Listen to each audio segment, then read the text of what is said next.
परभणी शहरातील सावली विश्रामगृहात आयोजित बैठकीत जिल्ह्यातील शेतकरी प्रतिनिधी आणि पदाधिकाऱ्यांनी सहभाग घेतला। बैठकीत पंढरपूर येथे होणाऱ्या महासभेसाठी परभणी जिल्ह्यातून तब्बल 1000 शेतकरी सहभागी होतील असा ठराव एकमताने मंजूर करण्यात आला। यावेळी गावोगावी संपर्क मोहीम राबवून शेतकऱ्यांना महासभेत सहभागी होण्यासाठी नियोजन करण्याचा निर्णय घेण्यात आला।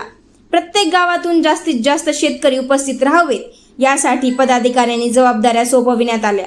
शक्तीपीठ महामार्गामुळे सुपीक शेती, शेतकऱ्यांचे अस्तित्व आणि ग्रामीण भागावर होणाऱ्या परिणामाच्या विरोधात हा लढा अधिक तीव्र करण्यासाठी निर्धारही बैठकीत व्यक्त करण्यात आला। जाफर तरोडकर, एकमत डिजिटल, परभणी। आज शक्तीपीठ बाधित महामार्गाच्या संदर्भामध्ये प्रमुख कार्यकर्त्यांची बैठक झालेली आहे। 18 तारखेला पंढरपूर येथे होणारा महामोर्चाला आणि फडणवीसांना सद्बुद्धी देण्यासाठी आपल्या विठ्ठलाला जे साकडं घालायचंय त्यासाठीची तयारीसाठी ही प्रमुख कार्यकर्त्यांची बैठक झालेली आहे। आणि 2 टीम करून शिवाजीराव कदम हे सोनपेठकडे बैठक लावणार आहे 16 तारखेला। त्या तालुक्याची बैठक होणार आहे उद्या।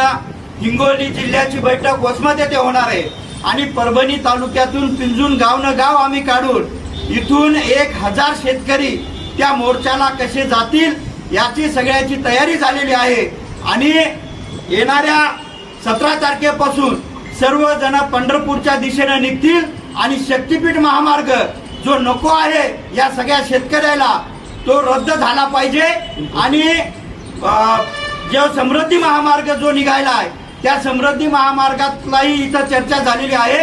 इंटरचेंजसाठी 80 एकर जर गावच्या जमिनी जात असतील तर सगळे शेतकरी देशोधडीला लावून या सरकारला करायचं काय?